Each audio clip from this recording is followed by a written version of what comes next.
Hello, hello, hello. Oops. Okay, sorry about that. A little bit of technical stuff. Hi, I'm Esther, and we're here for Exploring Creativity. And we're going to go back to doing it this week, a little bit like I've done it lots of other times, changing all kinds of light. I'm Esther Sherrow. I'm here doing exploring creativity because we need it. And I'm looking into all sorts of different ways that creativity happens, usually in art. And this week, I'm going to be sharing some old sketches, but that have ideas about them. But first, let me tell you, Esther Sherrow, I make art, and you can find my art onestersherrow.com. And you can plaster your whole house in art of mine, and you will be supporting the arts, and the arts are supporting you. We're supporting you. All these art makers and writers and musicians that are just trying to make ends meet, just like you are. Let's just keep making that flow, that money flow into art, flow into more money, flow into more art. Make it all flow. That's what I think of: creative flow, money flow. Trickle around, trickle flow effect. This week, if you've seen other of my things, I usually take you to, I show you some art, I show you my art, I show you gallery art. We saw Lee Bull last week. Oh my God, she's so incredible. Lee Bull, Leebul. She's Korean. She's a sculptor, but they were paintings, but they were sculptural paintings.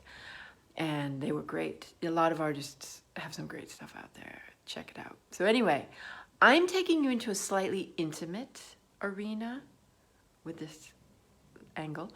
And I'm going to share with you, I picked up a sketchbook the other day because I don't just sketch, I write, and I wanted to look at some old writing stuff. And I got about 10 pages into this, and I was just like, oh, I should put this stuff online and let you see it and share it with you. But there's some stuff about it that I actually want to talk to you about because it's things that happen in the artistic, creative process that are kind of interesting. And it's not just for artists, it's for anyone. It's, learning how to make things happen so that it works for you. Anyway, let's turn it around. And let's turn my camera around and share with you. Don't forget to check out my website. Let's turn it around and look at, all kinds of a mess on my table. I didn't prepare for you, did I? All right, so we got the Scrabble set and the whiskey. Okay, so it's an old Utrecht sketchbook, and it is from 2010 till 2012, okay? And I was like, okay, because I'm into writing right now. All these words make me like writing. So Utrecht, gotta love Utrecht. It's a art shop in America. Okay, so these things happen in a sketchbook. I just figure I'm going to share them with you quickly. Then we're going to hang up and we're going to go back to like pizza movie night on a Saturday. Okay, sometimes I want to know about titles. Or I put down words that mean something to me. And here's a word that I probably would title a piece after and never remember what it meant. I haven't yet.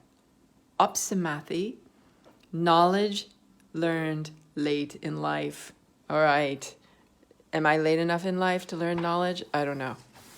Anyway, knowledge learned late in life. First page of the sketchbook in 2010. I think we're on to something. All right, so here we go. It's always exciting when you open up a first sketchbook and you start figuring out what you're going to put on there. And I happened to be at an Alexander Calder show, and he had these hanging wire. Calder does like mobile hanging turning things. Alexander Calder, Calder. Check him out. And these were wires. And these were suspended, or maybe they weren't. Maybe they were actually stuck somewhere. I cannot remember. It was 2010. That's like 12 years ago. Many lifetimes have happened since then. But you can see it's all one line, which always appeals to me. I like it. I like when something is all one line but making something. And you've got, I don't know, it looks like dancing. Definitely looks like women. Looks like something's in the belly. I mean, in the face. in the wire. Okay. Yeah. Spirals. Let's change the page. Moving on. We got more ladies, more forms, more gestures. We've got, it's sculptures that are inspiring drawings that come from, I don't know, it looks like movement. It looks like dance, doesn't it? Could it be dance? Anyway, oh yeah, these, I put them online. It's a silent auction. Write to me and let me know how much, if you want these to come live at your house, look at, it's this big. That's what size the drawing is. They can come live at your house, and you just tell me how much you want to pay and postage, and boom, they'll come live at your house if you offer more than everybody else. All these people who are, okay, so these are like musicians, I think. So something about drawing from other artists' work or copying other artists' work is then you learn about your own work. If you know Arshil Gorky, another artist to look up, Gorky, he was so sexy. He lived in Connecticut. I think he was of Russian descent, ended up killing himself, made beautiful art, but he spent a lot of time copying the masters. Matisse, Picasso, plenty, you know. I mean, he was a brilliant Russian artist. Here we go. It's just one line. Fill up the space. Okay, that looks like a piano player. I'm sorry, I don't know why I'm seeing a piano player. And then you've got, you know, the forward line. You know, honestly, how could you not want this to come live in your house? But, you know, if it doesn't, I'm good with it. Here we go. This one is also pretty funny. And actually, there's about 8 more pages I want to show you, so we might speed up, but I'm so slow. Fish, pig, dog, I would call it. Fish, pig, dog. All right?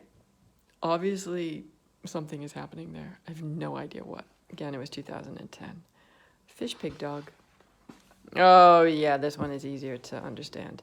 We've got a moo cow. And this is the part I really like, okay? Yeah, it's got a nice form. I mean, Alexander Calder, there's a reason he's in museums. It's pretty amazing. But look at the little baby cow with the mommy cow. Even though it looks like a goat. But look at, let's go right in. Let's go right in. It's a little poo.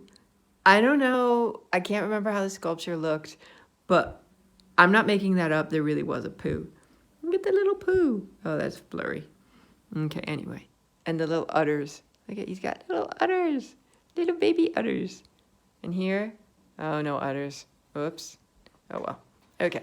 All right, now we get on to something else. I'm going to share this with you because I found these things kind of interesting. Because, you know, artists make art, but then they think about things. And this is by Lucien Freud. And I'm going to have to move. So here, like, here's a page, for example, where you've got a quote that speaks to me from Lucien Freud. A knitting, like at the time I was learning how to knit, but honestly, knitting is way too much like my work. Wait, yeah. Who's got time to knit when they're making art like that? That's knitting. But I was trying to learn to knit. And then here's a little sketch out of a painting from Lucien Freud. But let me read this. Let me put you on there, and then I'll read. My life of travel is downward travel, really. Getting to know where you are better and exploring feelings that you know more deeply. I always think that knowing something by heart, gives you a depth of possibility which is more potential than seeing new sights, however marvelous and exciting they are. And that's Lucien Freud. That's Lucien Freud going deep inside. Because I think that's a little bit why I'm doing Exploring Creativity, to be honest. Because to do it, you got to go deep inside. And that's where we need to go. I mean, it's not about having more cars or more shoes or more anything. I mean, definitely that whole paying the rent and feeding your kids and having the basics is non-negotiable. Oh my God, I'm ranting. But with the creativity, you can go to a place that's really rich and deep, and see anybody can do it. Bad handwriting, knitting, crocheting, like that was for a pair of mittens. Okay, so what do we... Here's a little simple drawing, sketch of that. And it's a window letting in light from a large interior, Notting Hill, 1998. Okay, 1998, that's what Lucien Freud is giving us. You should look at his paintings. They're amazing. Lucien Freud makes good art. Okay, as far as I'm concerned. Here's little sketches that came out of it. We have robinet in 2 Japanese wrestlers by the sink. Okay, something about there's Japanese wrestlers in this painting, but I just decided the robinet means faucet in French, English, all of that. French and English, robinet, faucet, 1983 and 1987. Then something about this little, it's a radiator, so cute. Light behind radiator, LB and her husband, 1992. And last little bit, see, anybody can do it. Nothing fancy about this sketch. 2 plants, 1977 to 1980. I'm sure the painting was grandiose, and my sketches are just what it... But if you see in the sketches and you know my work a little bit, you've got little dots, you've got longer movements. That's the kind of thing that speaks to me. But so does the radiator. Incredible organization. This is like little nuggets of stuff. Little nuggets of thoughts and ideas.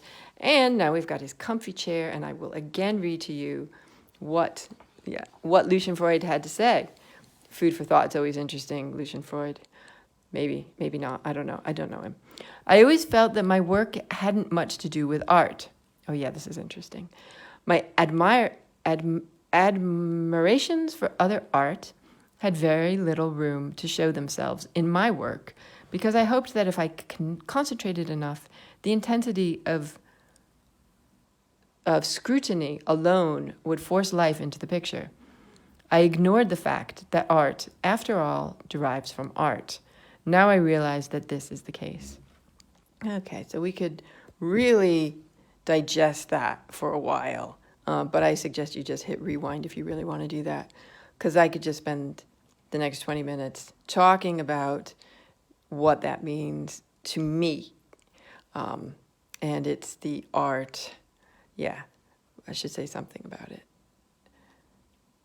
Him not realizing that the art is coming through in his art. Art is one big conversation, they say, between artists over centuries, through nationalities, through cultures. Look at it, doesn't it look like a comfy chair? And this one also was stolen out of the portrait, naked portrait with red chair from 1999. Sorry, guys, ladies, I missed the naked part. I only grabbed the chair. But look at that little... the bottom of the chair leg, that's almost naked. Oh, look at it, it's so pretty. Okay, I'd like to sit in that chair. All right, so here's a few other little sketches, always from Lucien Freud. No, I think so. I don't know, maybe not.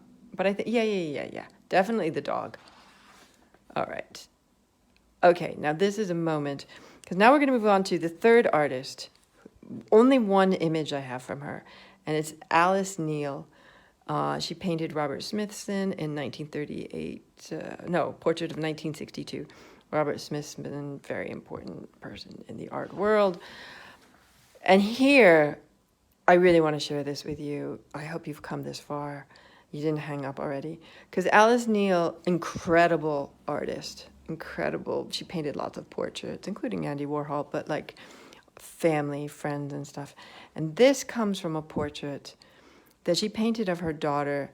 Alice painted her daughter Isabella, whom she lost only to see 3 more times to her Cuban in-laws in this dance in 1934. She was naked.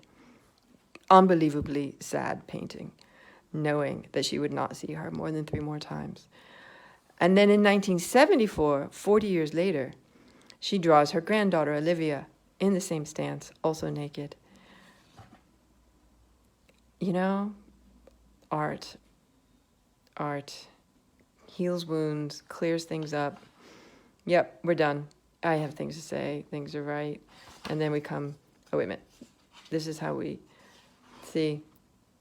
And then, see, you probably know this kind of art that I make, but it's not just that. And that was 2010. Lots of things have happened since then. But it's very important the influences that artists have on other artists. I mean, that's where the Lucien Freud is talking about.